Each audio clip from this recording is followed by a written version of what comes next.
everyone. I'd like to call the Committee of the Whole meeting for October 7th, 2024 to order. Madam Clerk, call the roll, please. McAfee. Here. Strabel. Here. Brown. Meehan. Here. Elliott. Gann. Here. And Allen. Here. 5 present, 2 absent. Number 3, we have 3 people who would like to speak this evening. Justin Kleinschmidt, Jessica from Train, and Mark Kelly from Alton Forward. I'd like to make a motion to give each speaker 5 minutes. Can I amend that to allow Justin Kleinschmidt Q&A, and if he needs to expound his time, he's allowed? Okay. Second. Well, but don't we have to? Suspend the rule, I guess. If you But we need to get a first and a second for the 5 minutes. Yeah. First. Okay, so I can't get a second for the 5 Second. minutes. Okay. McAfee. Aye. Strabel. Aye. Brown. Meehan. Aye. Elliott. Gann. Aye. Allen. Aye. 5 ayes, no nays, 2 absent. Motion to suspend the rules to allow Justin Kleinschmidt additional time if needed in a question and answer period if Second. required. McAfee. Aye. Strabel. Aye. Brown. Meehan. Aye. Elliott. Gann. Aye. Allen. Aye. 5 ayes, no nays, 2 absent. Mark, would you like to approach the podium? We'll have you first.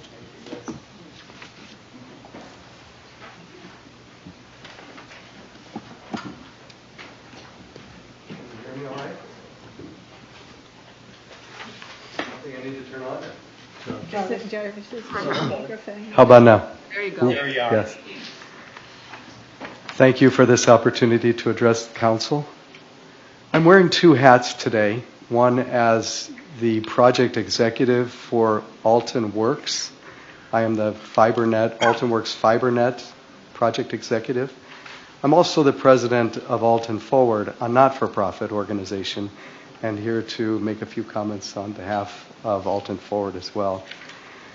As to my role as the project executive for Alton Works FiberNet, we have this incredible opportunity to lay fiber as a utility throughout Alton.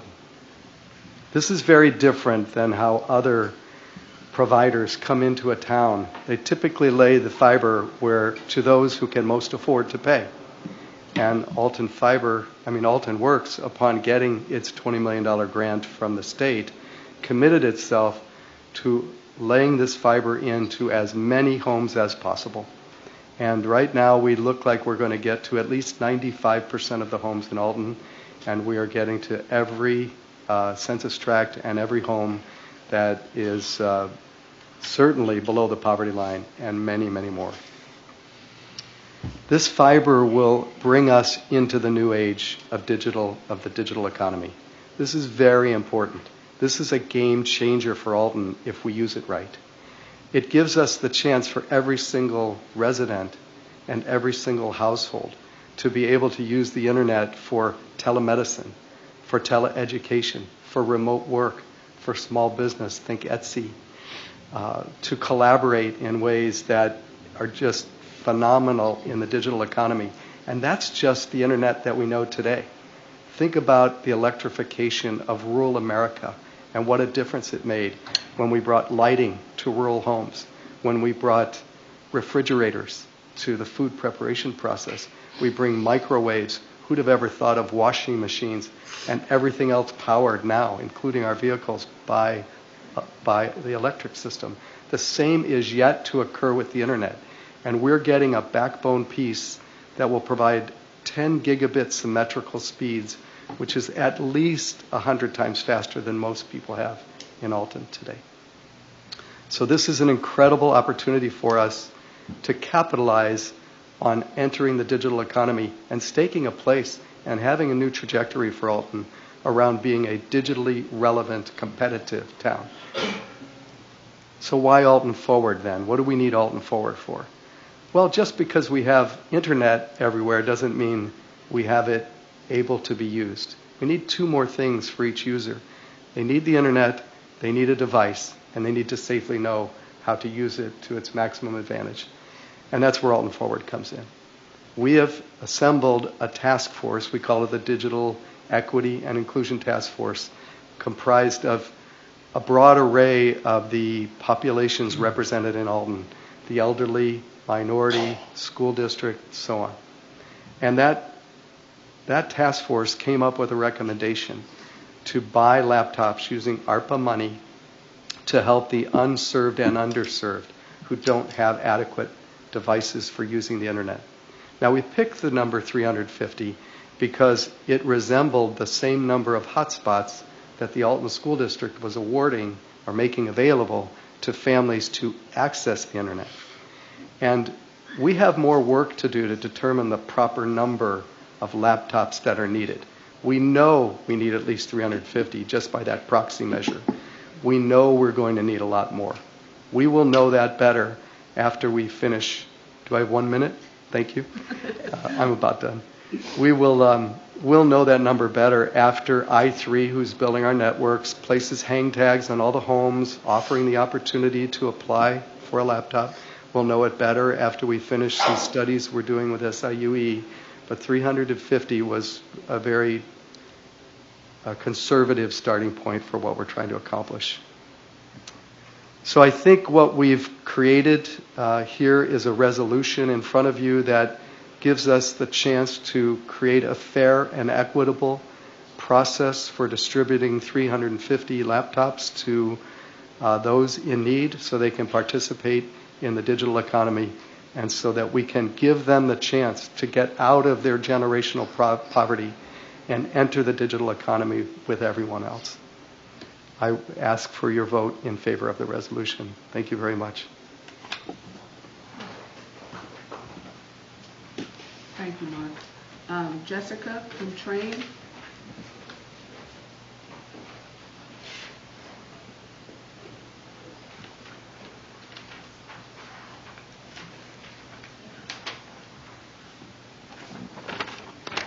Hello, my name's Jessica Gagliarducci with Train. I'm here tonight to kind of just update the council on our project with the HVAC project that we've been doing the past year, and then speak to the boiler item that's on the agenda later this evening.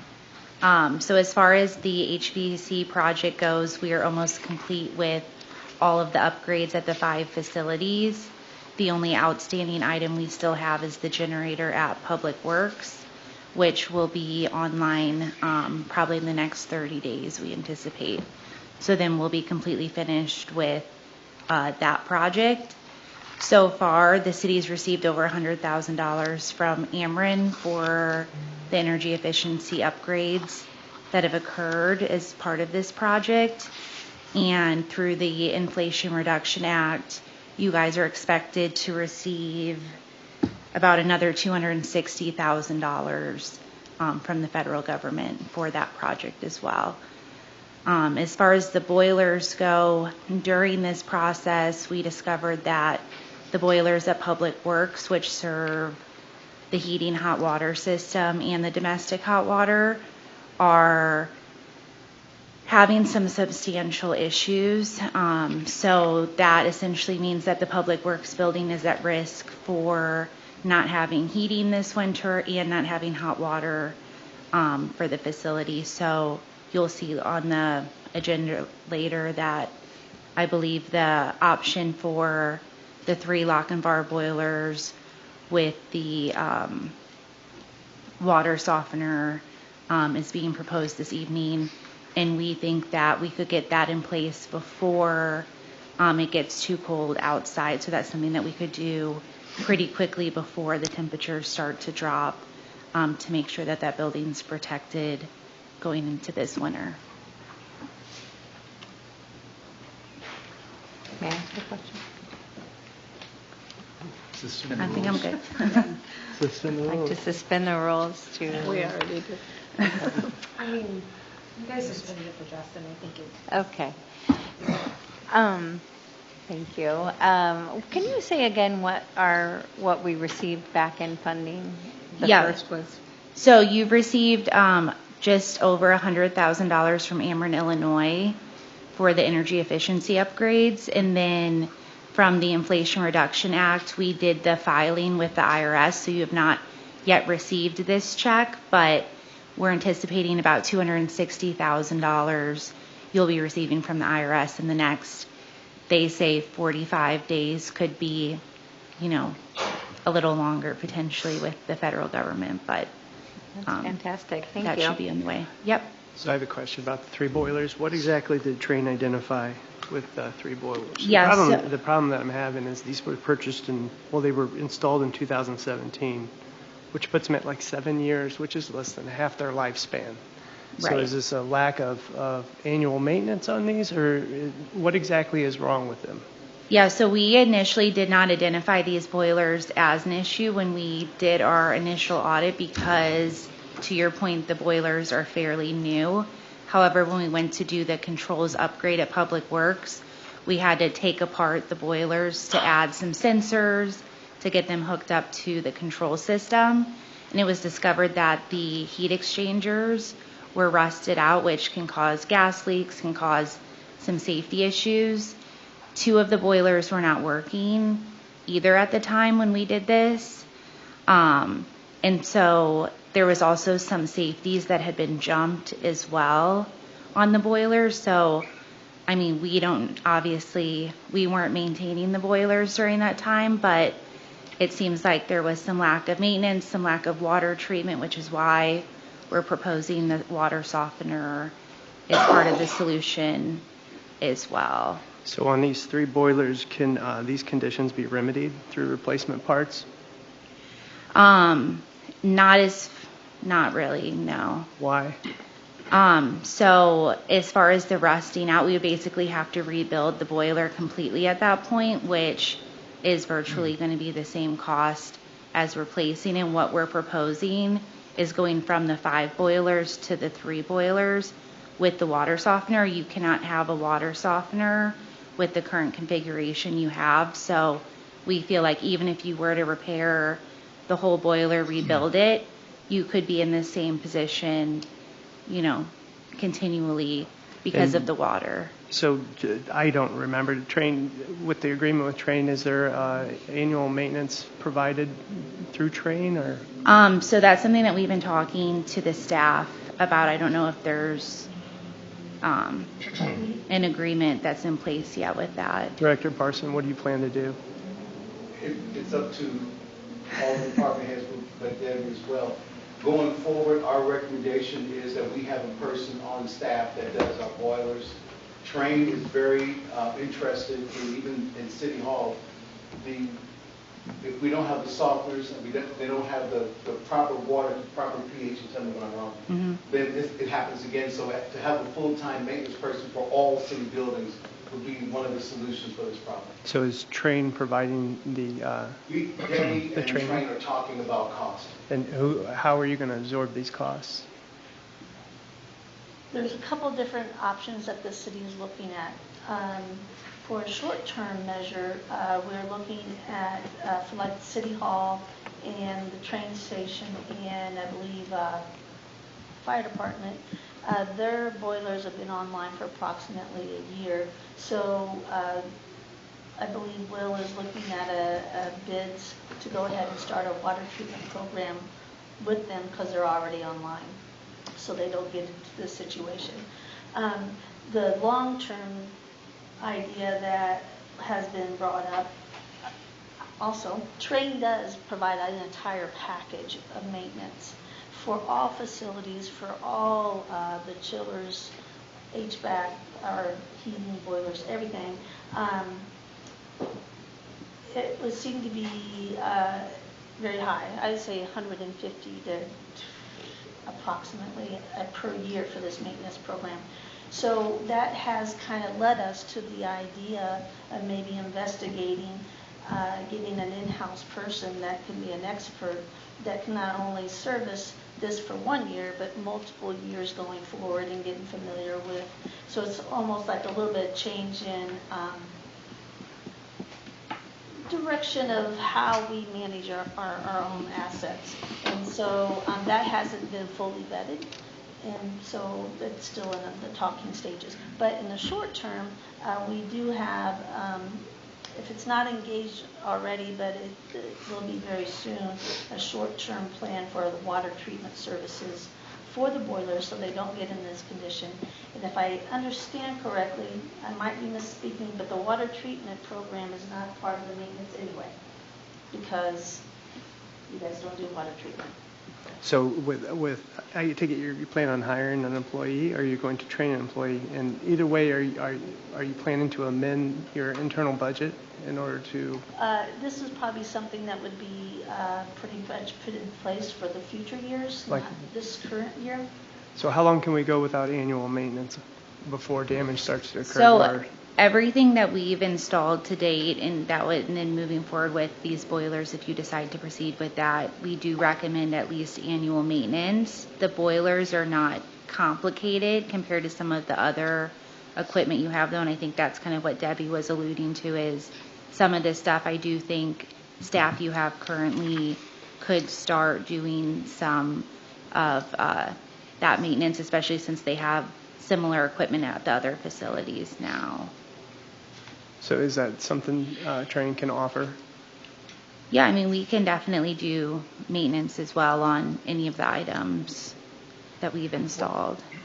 Okay. Any kind of a warranty or guarantees on these units? Yeah, so everything that you guys have purchased comes with, at a minimum, 1 year parts and labor and workmanship warranty.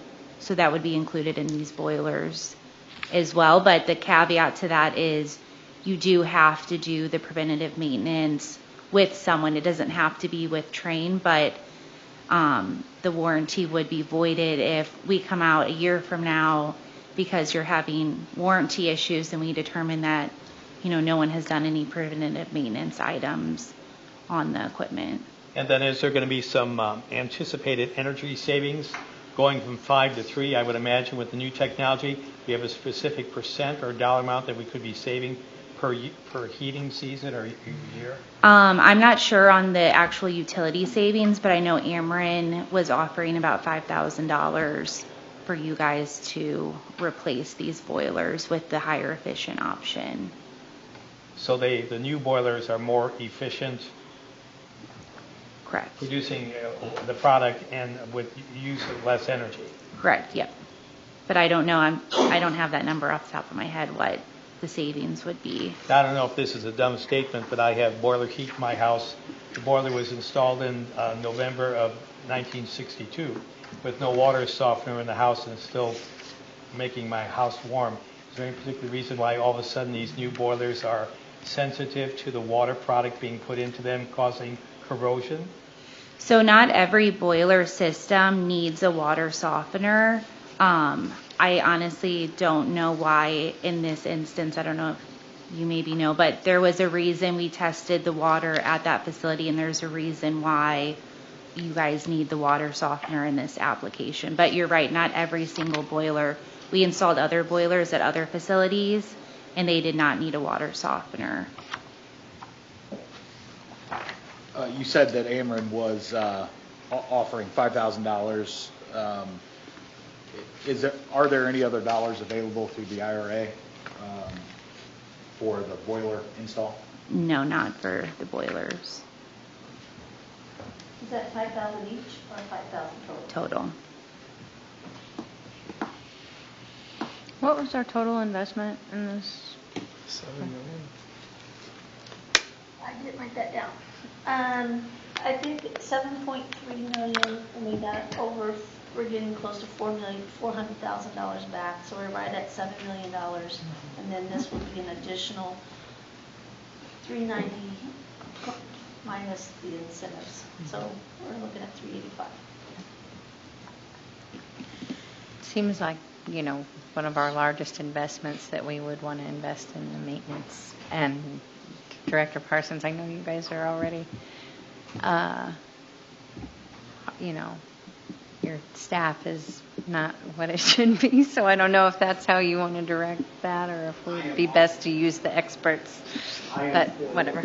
I'm for either a full-time person for all city buildings, not just public works, or for the maintenance agreement with Train. I really am.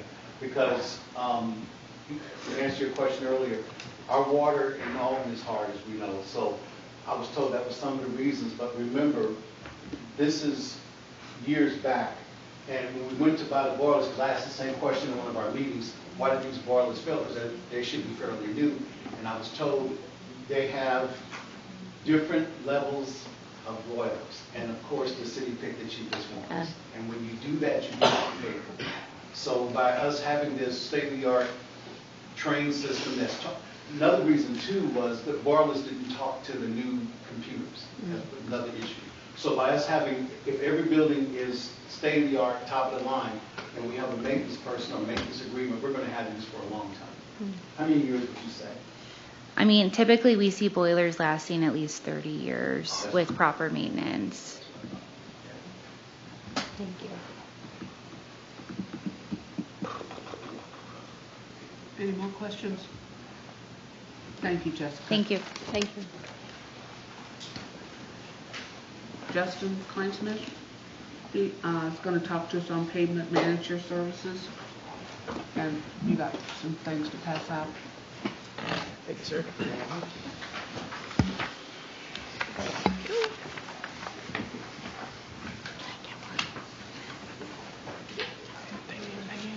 Thank you.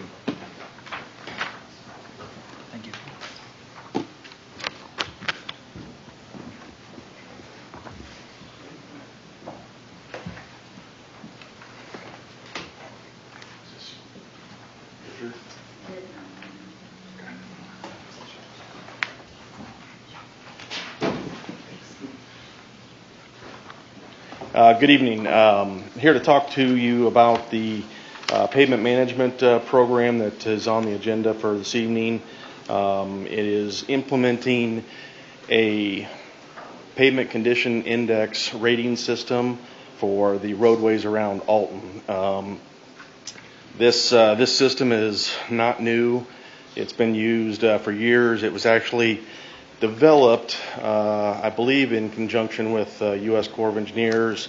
Colorado State was one of the first ones to get involved in it.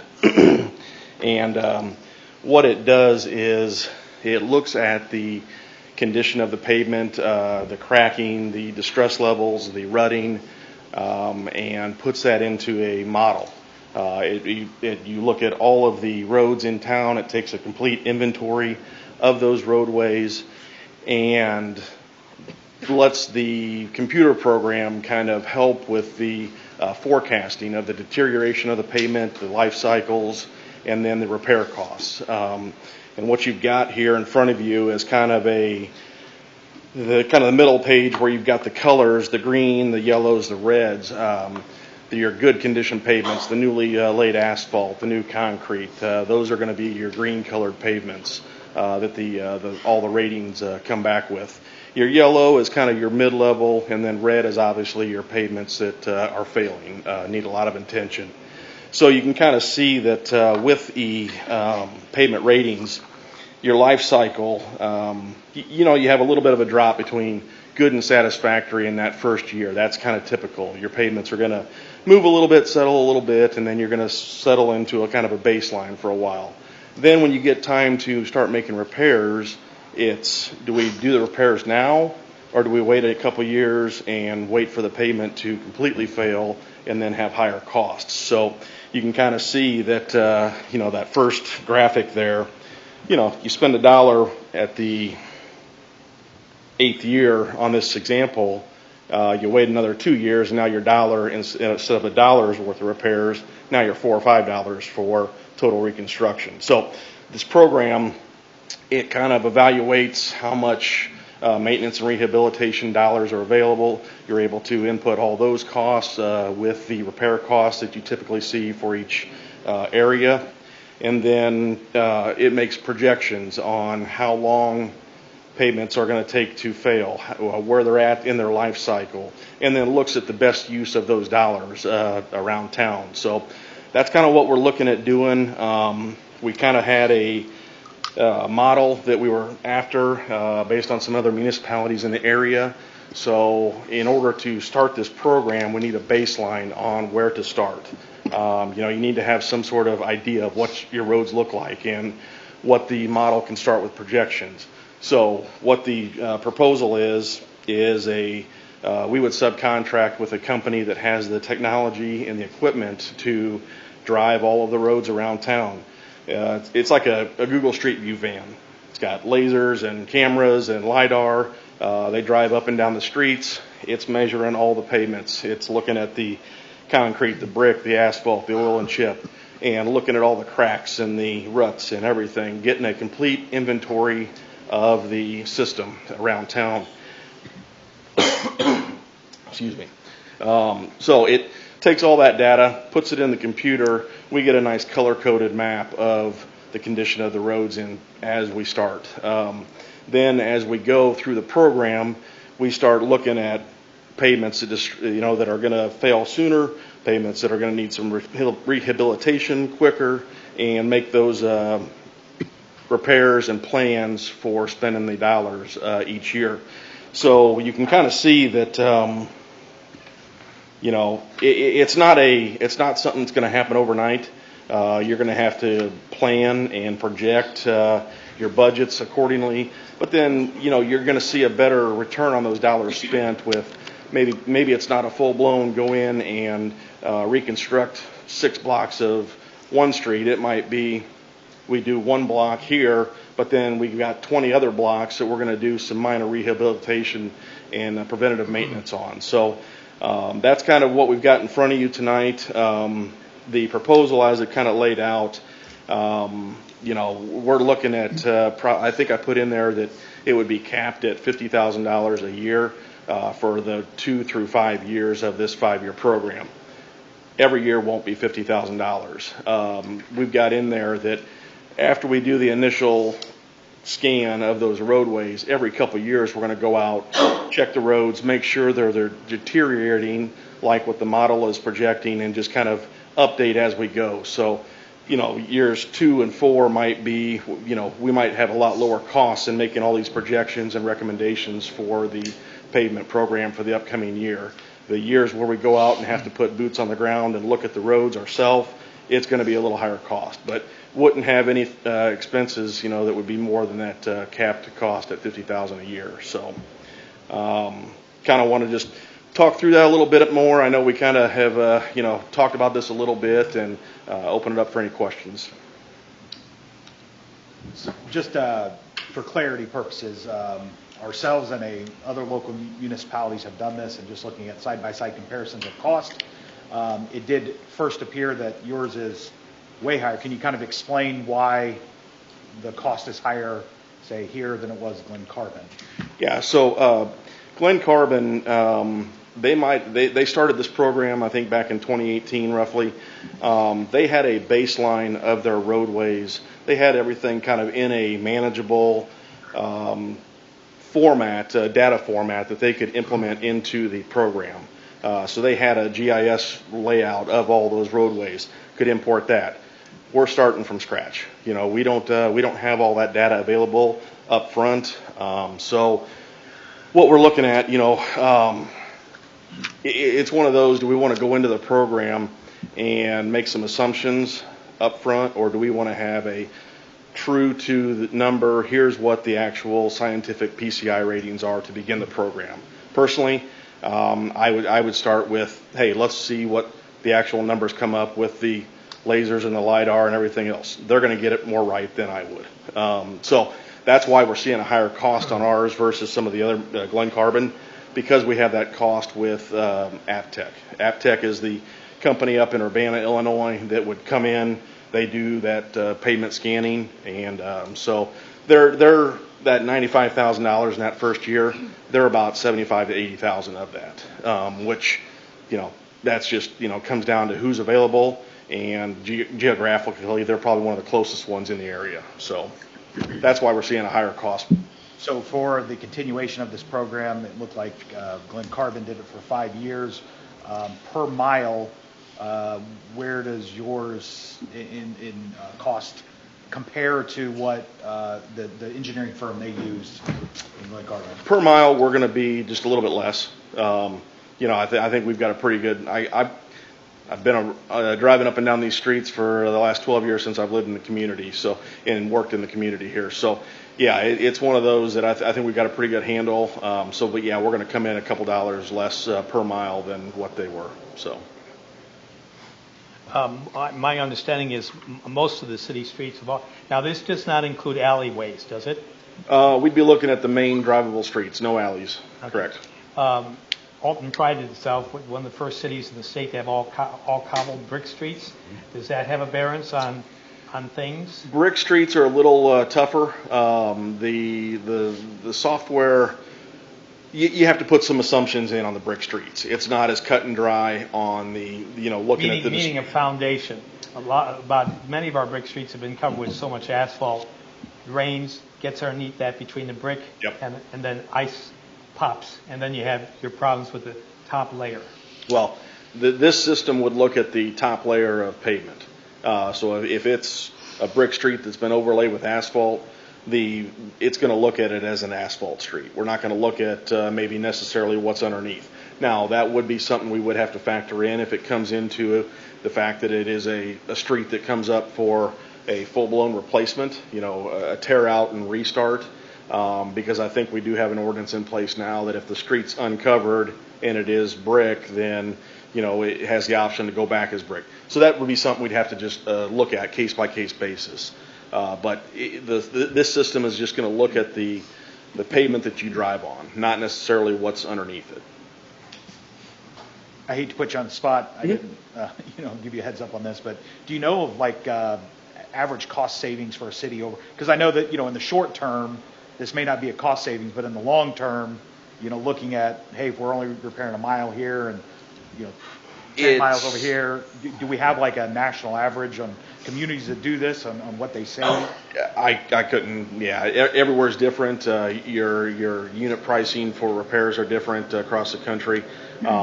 We could make some guesses, but I probably need to dive into it a little bit more to make those projections.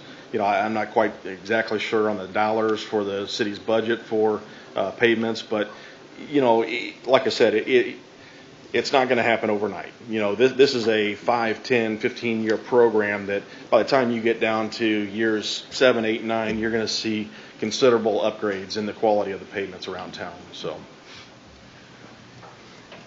if this program is adopted, recently the aldermen have been asked to identify what they feel are rougher streets in their neighborhoods. This would take that away from the aldermen, because you could say, here it is. All the red marks are the ones that really need it up front fast. Correct. Yeah. Well, and not necessarily. Yes, there's going to be some red marks. There's in these first couple of years, there's going to probably be a lot of red marks. Pavements that are in need of repair. So it's that could be where there is some input from the council, the committees, and the community to, hey, we obviously know we've got some red around here that needs addressed up front. So that's going to be where we have the opportunity to use some of that input. Moving forward, then, as we get going, it's going to take this program would take over a lot of those that input from the community, the council members, things like that. So it's one of those that I liken it to. It takes some of the politics out of it and puts it into the computer. So. But Justin, if I am reading this correctly, and I think you said this right at the beginning, though, if you're evaluating these roads and you can see where they're from fair to poor, and it's $1 to, for an example, $1 to replace, versus it quickly goes down to $4 to correct if you get into a serious or failed roadway. So that's a couple of your difference that this study would identify and maybe be quite a savings. Correct. Your cracking and your distress levels on those pavements, as you kind of get to that peak, you start to see that deterioration happen pretty quickly with pavements. Mm-hmm. The more cracks you have, the more chances you have for water to get in there and your freeze-thaw cycles, you start blowing out, potholes and things like that. So, yeah, it really falls off to where, you start getting a bunch of potholes and more, it's more costly to repair versus maybe going in when you start seeing some of those, okay, maybe you do a thin layer of asphalt or add another layer of oil and chip or something like some sort of rehabilitation in there that might not be the full-blown tear it out and start over. So. Yeah. And then that also passes on, I'm sure you all hear of, our constituents who complain about their cars and their tires and what the damage that it does to personal property. So. Who's going to be repairing? Who's going to be doing the repairing? We would make recommendations. So we're going to. It's not. Is it? This is the. We're going to come up with a report, and I'm going to put it in front of Mike, and Mike's going to have to make all the decisions. So. Okay. But no, we would come up with recommendations based on what we're seeing with the projections, working with Public Works to, look at the dollars available for each year, look at maybe some of our pricing that we're seeing, and come up with a report that we can present, and then it's up to the council to implement those changes. Yes, sir. Traditionally, they've been using asphalt on top of they strip the asphalt, put new asphalt down. Is there anything of a new product coming out that you know of that could possibly replace asphalt that would be much more durable and more temperature? Nothing that you see. And if I knew, I probably wouldn't be standing here. Please admit. Yeah, and that's the one. How do you make pavements last longer? And there's all kinds of different. How about the thickness? Would the thickness make a difference? Because if you just put down an inch down, I'll tell you that ice plays heck on it. Yeah. And that's what you have to look at. How bad is the distress levels? How bad is the cracking in the road before you put that inch on there? It could be that you've got a lot more underlying problems. It's in the subgrade, not necessarily in the surface.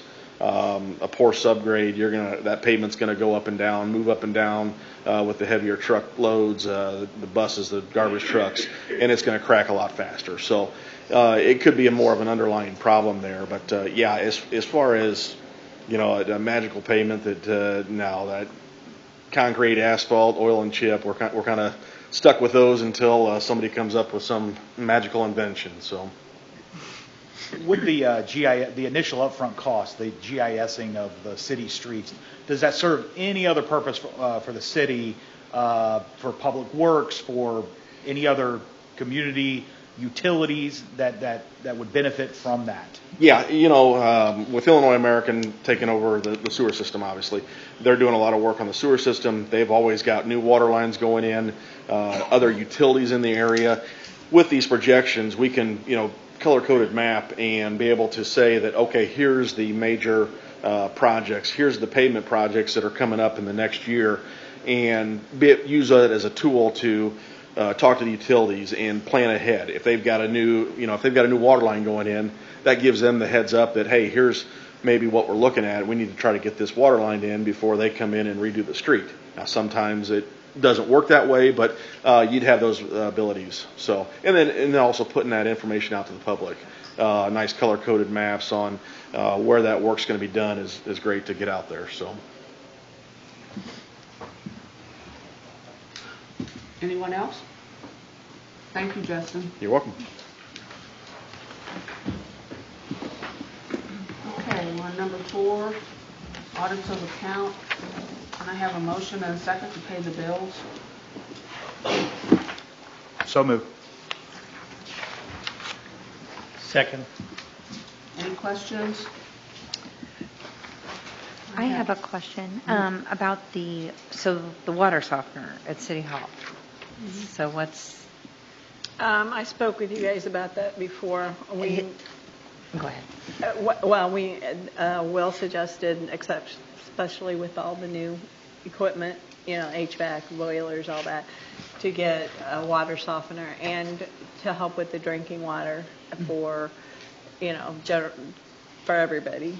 And we got quotes. We got 3 quotes, and they were the cheapest.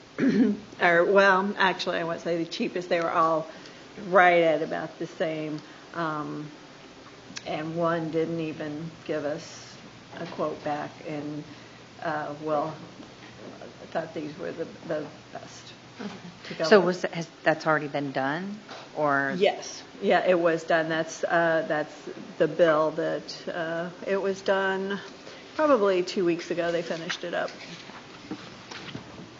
I'm under the understanding that that has to go through council before, anything above $3,000 is supposed to go before council. I spoke with the comptroller, and she said that since it was in our budget and if we got quotes, we would be fine. So.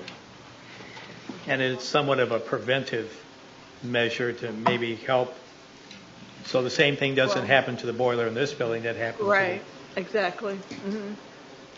So is there an ordinance in place? I don't know if there's a purchasing policy or not. Do you have one for the city, Debbie? You guys have a purchasing policy that? We do have a purchasing policy, and I believe it is $3,000, and Public Works is $20,000. I'm not That's sure. the bid, or is that to go to, you know, because it doesn't, if it's in, obviously if it's in the budget and. That's, It's I in there, believe we certain did have maintenance in facility improvements for City Hall in the budget, and that is where it was taken out of. Right. I Building don't know if it specifically listed a water softener, but it does have City Hall enhancements. Well, there was several things that I, in one of the special committee, the whole meetings, I talked with you guys about, like, was the railing, and that's what that $8,000 is for the materials for the railing out front, the water softener. I've also gone out and got quotes. I don't have everything back yet, but to do the fencing along the parking lot, which also IML has called out about being a safety issue, and I do know that, and I mean, I had already was working on getting that done, so. Okay. Even though it's been like that for 100 years, but. Was the railing an ADA thing, or? No, I just noticed a lot of people having a hard time walking down the sidewalk and getting close to the curbing, and my worry was people were going to like either walk and hit the curbing and like fall over into the landscaping. And so my thought, and we'll agree, that it's more of a safety issue than anything. It's not, I don't believe it's an ADA. I mean, the sidewalk is ADA compliant. Well, I still think that the council should have had some kind of. Yeah, I think It that, I should- mean, it our should have came city before code does dictate a different process than what we kind of do. Well, I mean, And- if it's under a certain dollar amount, obviously it doesn't have to go to bid, but typically, I don't know what our purchasing policy is, I'm not. It does. I mean, more than $3,000 for any other department. Public Works is 25. The deputy comptroller is supposed to tabulate and get the bids, and then they're supposed to be brought to city council to approve or reject. So, And I mean, I have no problem And- with that, but I did check Right. and was told that I didn't need to go out to bid, so. and then there's some exemptions from that, you know, an emergency or things like that. But I just think we should just follow the rules. I have no problem doing that if you want. me to Okay. have Lori go Just out to moving bid. forward. And those railings, that has to do, is it not with the number of steps? I know that, was it 3, if you have more than 3 steps? Well, this coming doesn't into- have to do with any of the steps. It's along the front of the building. The sidewalk that's right up against the building where you walk up, but the curb is not huge, but I worry about people hitting the curb, like if they're walking and they're not steady, you know, hitting the curb and falling over into the landscaping and then possibly rolling, because it is a small hill. I mean, it's not really a hill, but, you know, rolling down into the bushes and you know, and I feel it's a safety issue. And the cost was because I wanted it to match the rest of the railings that were already there, since it's the front of the building. I think in the future, just for not I think, comments yeah. or confusion, I think it should be brought before council. I can do that with the Yeah. with the fencing if you'd like Yeah. on the side. I don't have any problem doing that. I just, because that's why I checked into that, and I was told that they didn't need to, so. But I have no problem do that. Okay. Thank you, Cheryl. Is there any other questions? Madam Clerk, call the roll. McAfee, Aye. Strabel, Aye. Brown, Meehan, Aye. Elliott, Gann, Aye. Allen. Aye. 5 ayes, no nays, 2 absent. Number 5, laid over amended resolution authorizing the distribution of American Rescue Plan Act funds for priority projects within the city of Alton, Illinois, to the Alton Forward to purchase 350 laptops for low-income, unconnected households in the amount of $68,250. Can I have a motion and a second? Motion. Second? Is there any questions? So I appreciate, so I just want to state this. I am so much for bringing the fiber optics to the city and the efforts that the digital equity inclusion that you guys are doing. And I appreciate your efforts, Ms. Strabel, on trying to amend this to, make it fit all the concerns that you heard. I just had a couple issues that kind of come up in some conversations I had earlier this week. So one of the statements in here, they have to guarantee that they're not going to sell it, within 3 years. I think in an effort to try to address some of those issues, we're kind of making this like a Frankenstein thing where we're throwing things out there that we just really have no way to ensure, like who's enforcing that, and then other issues like the form or, creating how people fall under the federal poverty guidelines. Those are concerns just from my day job, people identifying themselves as in poverty. It's tough. It's tough to have those people come forward. And then just in handing these out. So I don't know if maybe we could lay this over and give it back to the digital, equity and inclusion group and say, hey, maybe we can think of I think the initial attempt to try to get these in the hands of people in need, that was, the fastest way, the quickest way, a way you look at it, you go, okay, yeah, that's identifiable, but I'm also concerned that that's not really hitting the target that it's setting out to, and maybe throwing an idea out there, but, our public library system would have probably a better idea of the people coming in there using their computers, and that may be a better vehicle to get 350 laptops out. Again, I don't want to, I think you've done a tremendous amount of work on this, and I appreciate the work that the committee's doing. I'm just a little concerned about, we're kind of turning this into like a monster where, okay, how are we enforcing these things and getting them to the right people, and are we getting them to the right people? And I think the intentions behind it and trying to pair this with what we're trying to do, I wanted to see it go well. I don't want this to turn into, we got that to that person, now we're seeing them doing this with the computer or whatever. So that's just my concern. Again, I'm in full support of the efforts here. It's just I'm worried about the methods. Yeah, no, I completely understand, and I'd like to address the two concerns that you brought up. It's a signed agreement by the applicant. I mean, I don't know how to go any further than that, than having someone agree that they're not going to sell it. Assume goodwill. I mean, that's basically it. On the other half of it, I spoke with Mr. Carley today.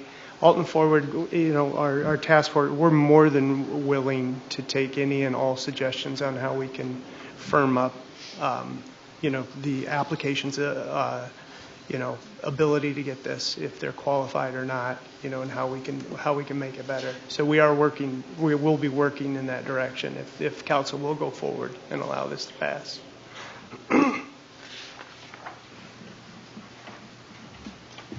So did I have a second on this motion? Yeah. Alderman Meehan? Yes. Yeah. Okay.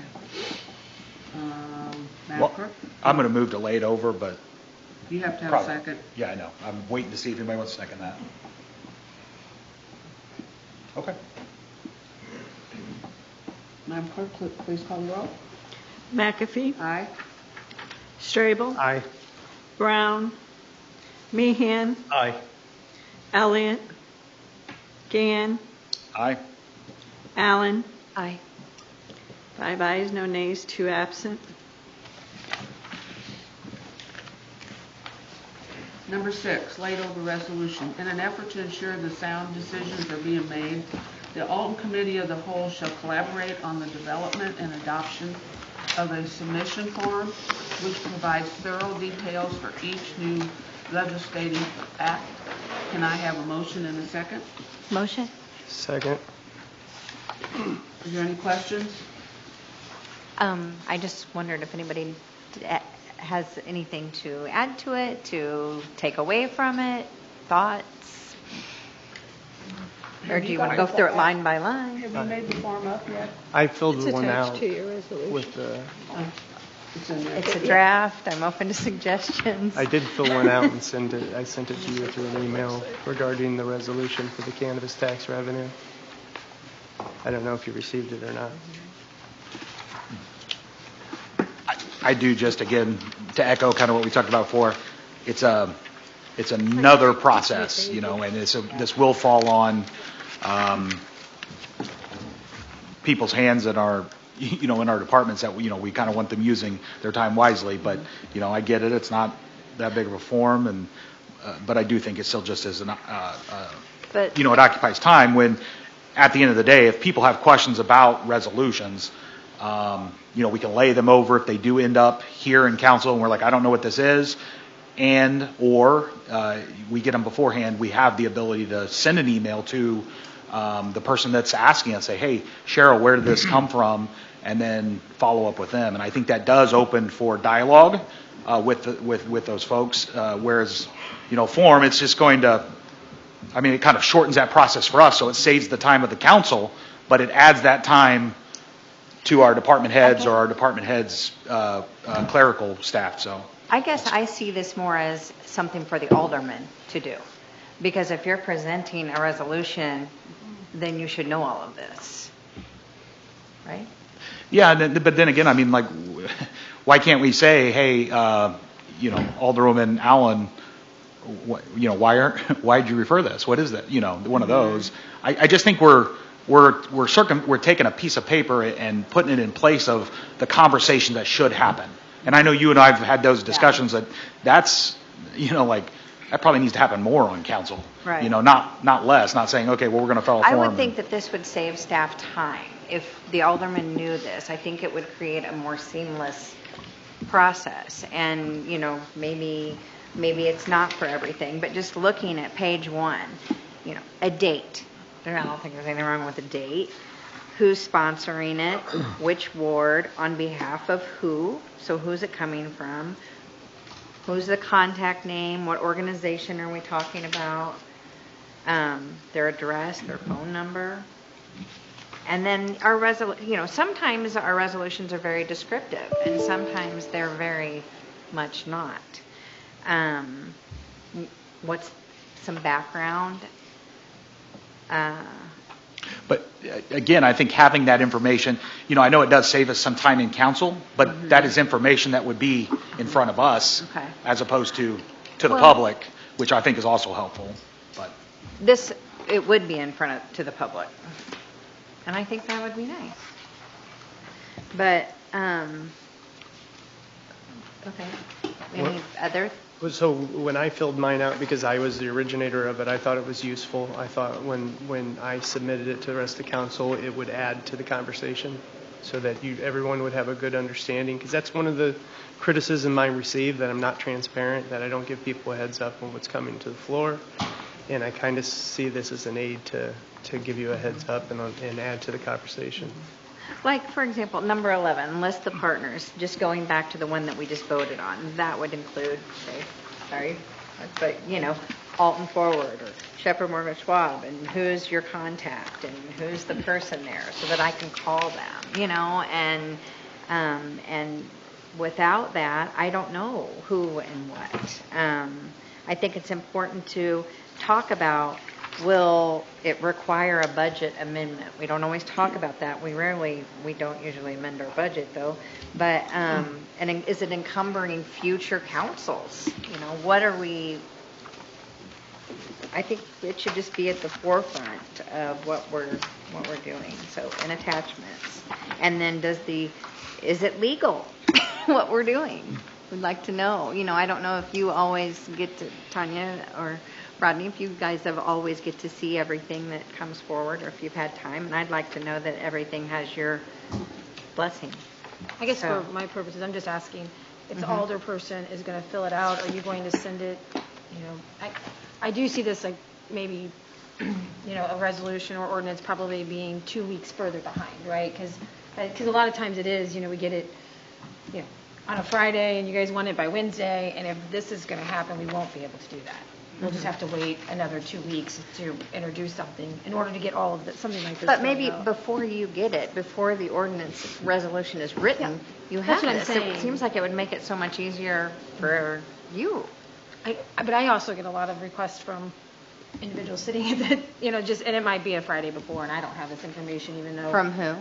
Just an older person might ask me to get something done, and if I have time, I do it, I mean, it's not like I'm not going to do it, but if you want this information, it's not something that we will probably be able to do turnaround, right? We'll probably have to wait a couple weeks. Or if we had it completed when we submitted the request. for Right. the Yeah, Right. before it's submitted to you, Okay. it would accompany it. It wouldn't stall you at all. It might stall the person who's introducing something. Yeah, that's what I'm saying, it's Yeah. probably not that's So I would just ask, instead of a resolution, can't we just, as a council, say, hey, let's, I'm all for signing on, going, yeah, sure, let's try this and see if that does slow us down, if it does, unnecessarily slow us down. We Yeah. want to be slow and methodical, think through things, but, So that we don't make it official, but it's just Yeah, something that we expect these questions to be answered.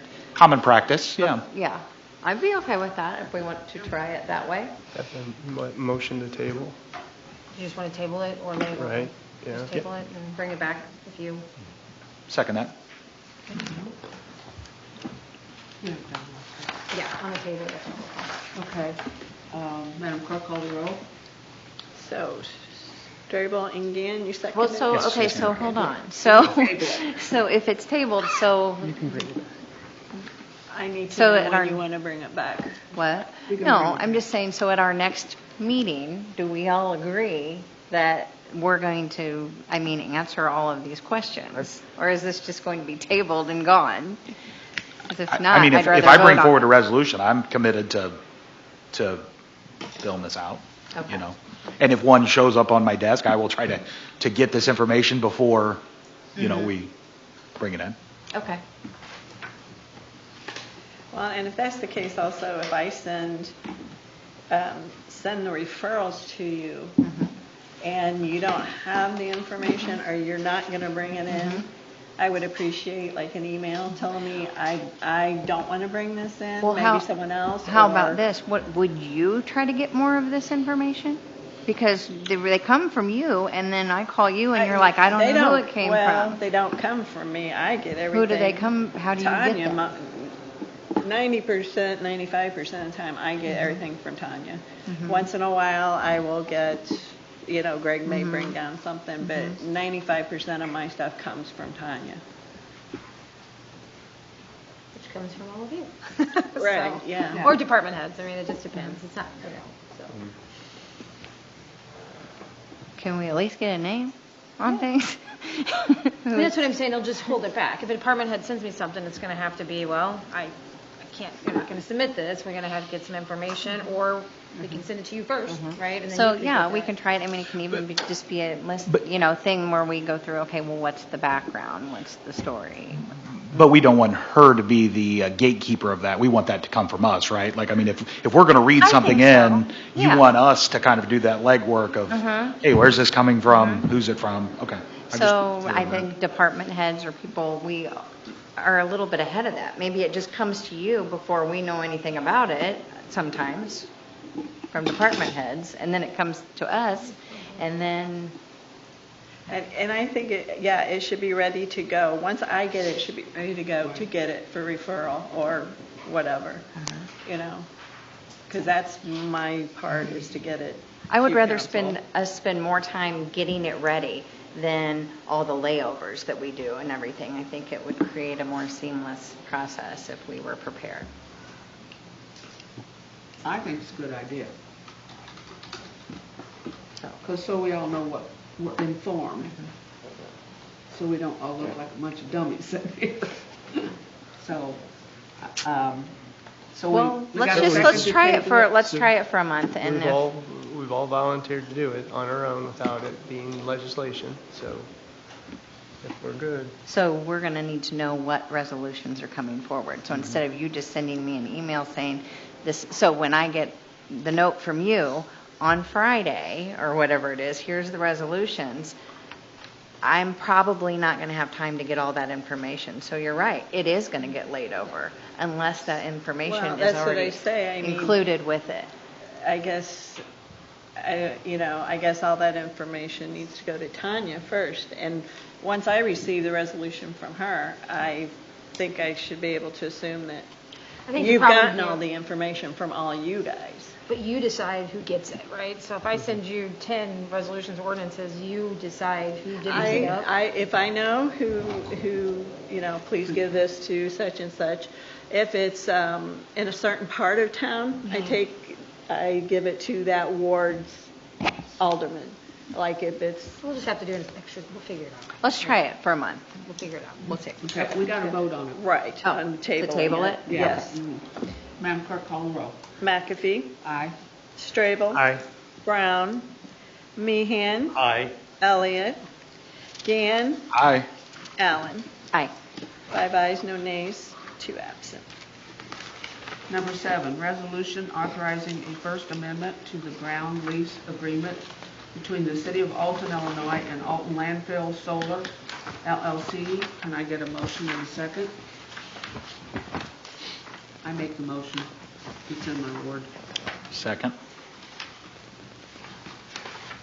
Is any questions?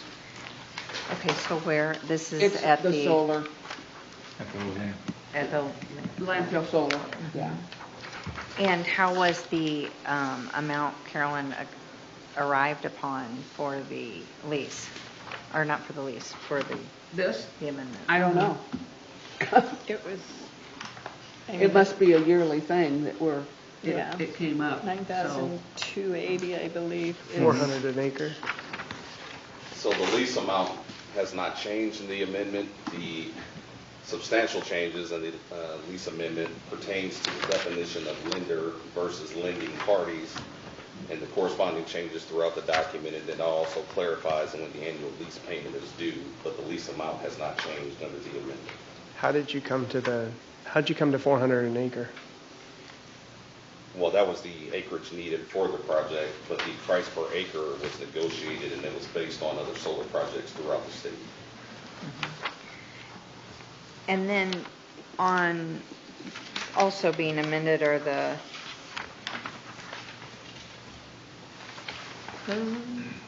is this in its entirety? So we are still responsible for any hazardous material, or is that new? No, And that language remediation. is the same. Obviously, if they would penetrate the cap out there, they would be responsible for any liability related thereto. So those liability language remains the same.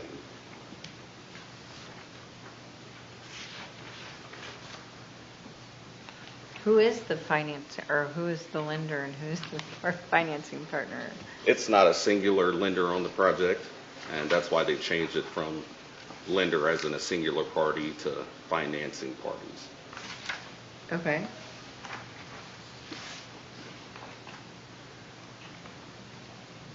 And does the city take on any additional responsibility or liability from amending this? No. No. Okay. Any more questions? Madam Clerk, will you call the roll? McAfee, Aye. Strabel, Aye. Brown, Meehan, Aye. Elliott, Gann, Aye. Allen. Aye. 5 ayes, no nays, 2 absent. Number 8, resolution to introduce an ordinance setting the compensation to be paid to the City of Alton, Illinois municipal officers elected at the next regular municipal election held in April 2025. Can I have a motion and a second? Motion. Second. Any questions? This just sets the same pay that we're getting now, right? Right, for the next 4 years. Next 4 years. For the alderman, clerk, treasurer, and mayor. Okay. So, There's no change. no change, okay. No change. Gotcha. Madam Clerk, you want to call the roll? McAfee. Aye. Strabel. Aye. Brown. Meehan. Aye. Elliott. Gann. Aye. Allen. Aye.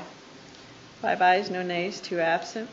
Number 9, resolution approving agreement with Shepherd Morgan and Schwab for pavement management services. Can I get a motion in a second? Motion. Second. Any questions? I just wanted to give a couple people opportunity to, we didn't really ask them any questions. So Mr. Parsons, currently, as alderman, we kind of give you the roads and, that's kind of the priority list we go off of. Can you kind of speak to how this, if we do go with this agreement, how that may impact you, and kind of just your general in favor or not, that sort of thing? My main issue with this is, number one, for long-term pavement management, it sounds like a great idea. If the goal is to resurface the streets of Alton, we need a plan.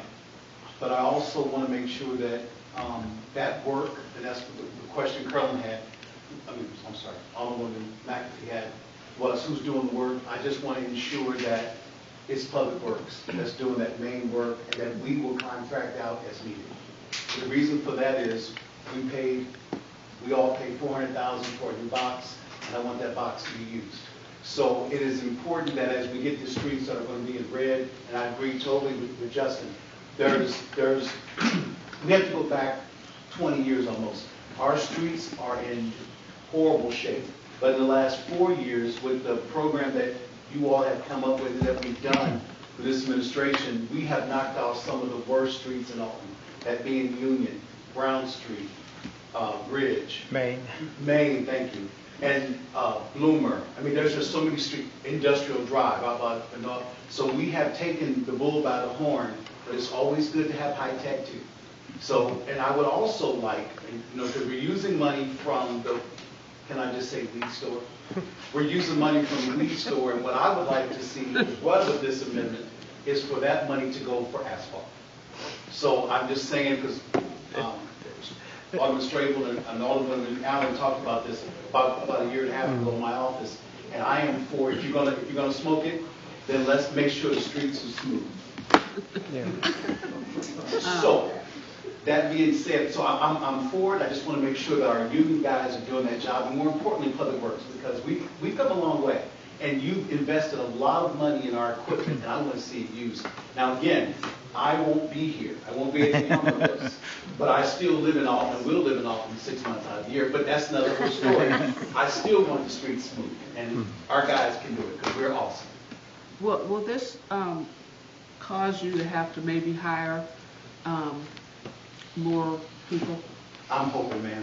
The whole thing is, and Alderwoman Allen said earlier, we're doing all the work that we do, from the brick streets to the pavement, to the storm sewers, to the forestry, to the right-of-way, to the weed crews, with 15 guys. And so one of the things I'll be asking for in my budget next year is more people. And if we have to be creative to get them, I'm all for it, but we're going to need more manpower. Absolutely. The citizens deserve it, and you all deserve it as well. What's your thought on some of the streets that we have brick streets that are covered over, and we're re-asphalting them when we could easily take that asphalt off because they're in such bad shape? Is that a possibility to save some of our brick streets, go back to the bricks instead of trying to cover them over again? Justin made a good point. Some of the streets that we uncovered, well, here's what you all have too in an ordinance. Anytime that Public Works re-mill a street, I call you immediately or email you and say, hey, we found a brick street. Even if it's not in a historical section of town. I asked the older people, what do you want? Because I want to make sure you're happy, your constituents are happy. We just did that over on Logan Street. I know, And I'm in a dilemma right now. yeah, most of the brick street's beautiful, but some of it's not. And that's the problem we have when we uncover them. But remember now, if we're going to go back brick, it's going to cost you. And especially in manpower. And remember, Human Resources have had a job opening, 2 jobs, $19 an hour for nothing but bricklayers. No one has applied. No one has applied. Because number 1 is hard work. But number 2, no one's applied. So I'm all for the brick streets, and Ray and I had this conversation all the time about certain neighborhoods, there's no way we should go in and put asphalt down. We should do everything we can to keep those brick streets because they're beautiful. But for those that are not, asphalt. Okay. Okay? Is there some kind of a product other than, let's say you uncover a street and there are some bad sections. Can you put something down that's aesthetically appealing? Putting black asphalt down and painting it brown? I don't know, Please invent that. No, American Water actually did that. They replaced the storm lid, and they dyed it red, and then they stamped it, so it kind of blends. See, aesthetically, We can do, there's creative ways. But there's crosswalks done the same way, where they're concrete, but they're stamped red. Did I answer your question? You did. Thank you so much. Because at the end of the day, I mean, if we get data and it's not something that, you're like, hey, I'm excited about this, I want this, that's just not going to serve us well. That's the gist of it. I just wanted to see that there was something that Absolutely. Okay. I'm not sure who the next public works director will be when I retire, but I do know this. I intend to leave a plan for next year only because you all have asked for certain streets and we're running out of weather, right? And I want to keep my word to you all. And it's important that we continue as Public Works to continue to put down these streets because, we deserve that, And there's grants and other things out there that we're pursuing, but we just want to make sure we keep with the program, and that will help. And then I would also like, I'm sorry, did I cut somebody off? Did I cut you off? Okay, no. I'm sorry. I would also like to, this is with Resolution 9 and 10. We are looking at the financing of this, and I'd like to give Director Dunlop an opportunity. Can you speak to this and your thoughts on it? Does it fit within budget planning, that sort of thing? Does it work? I support the program of identifying streets of best need because it's really very similar concept to our equipment replacement program. That's how you identify and that's how you work forward. It's not just, let's do this street, let's do this street. We have a mythology about it. So I totally support that. Unless money changes for the weeds, for the canvas revenue, for the canvas revenue coming in, it really won't, there's not enough money to make an impact. And the reason being is we're only getting approximately $6,000 to $10,000 a month from the cannabis revenue. So that really doesn't put down much asphalt or much work. So the concept is good, fully supported. I don't know that we can financially support a huge change in, that source of revenue. So I Source of expense. I can kind of speak to that. So the account beginning of September was at $149,000.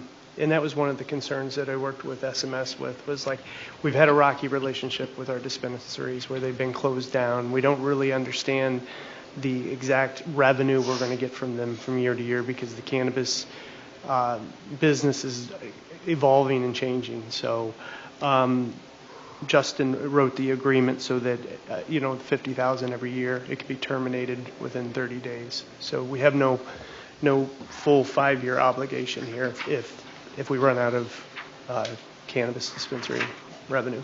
So in essence, the cannabis revenue is paying for the services, but there is nothing paying for the work. Mm-hmm. That's motor fuel tax. Motor fuel tax is paying for that. Yeah, it's not, so I get where you're coming from. We don't want to give the illusion that this is, us purchasing this service is going to automatically change every street in the city. Still the same number of streets that we're doing is the same number of streets. It just we might be able to prioritize those better with this information. Do more with less.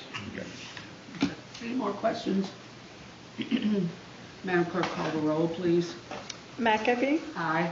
Strabel. Aye. Brown. Meehan. Aye. Elliott. Gann. Aye. Allen. Aye. 5 ayes, no nays, 2 absent. Number 10, resolution to introduce an ordinance allocating Title IV, Chapter 3, Municipal Occupation and Business Taxes, Section 12, Municipal Cannabis Retailers Occupation Tax in the amount of $95,000. Can I get a motion and a second? Motion. Second. Any questions? Madam Clerk, call the roll. McAfee. Aye. Strabel. Aye. Brown. Meehan. Aye. Elliott. Gann. Aye. Allen. Aye. 5 ayes, no nays, 2 absent. Number 11, resolution to commence with demolition proceedings concerning 801/803 Park Drive.